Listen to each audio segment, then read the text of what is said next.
நோக்கி ரொம்ப நெருக்கடி ஆயிடுச்சு, கடவுளுக்கு நெருக்கடி.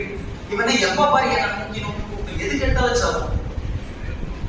நடந்து போனா ஜெபம் பண்றான், பேசினா ஜெபம் பண்றான், சாப்பிட்டா ஜெபம் பண்றான், தூங்கினா ஜெபம் பண்றான். இவன் என்ன ஜெபம் பண்ணி எனக்கு சாகடிக்கிறேன், டயர்டாகிறேன் அப்படின்னு சொல்லிட்டு கடவுள் ஒரு நாள் வந்து, ஏப்பா உனக்கு என்னதான் வேணும்னு சொல்லுவோம், நான் ரொம்ப டார்ச்சர் பண்றேன், தாங்கவே முடியல, உன்னை மட்டும் பார்க்க முடியாது, என்ன பண்ண முடியாது.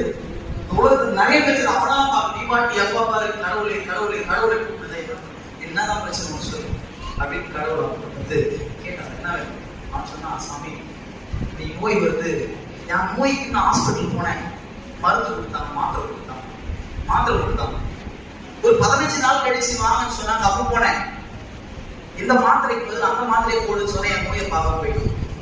என்னது, இந்த மாத்திரை சாப்பிட்டேன்னா இன்னொரு மாத்திரை சாப்பிடணும்னு சொல்றாங்க.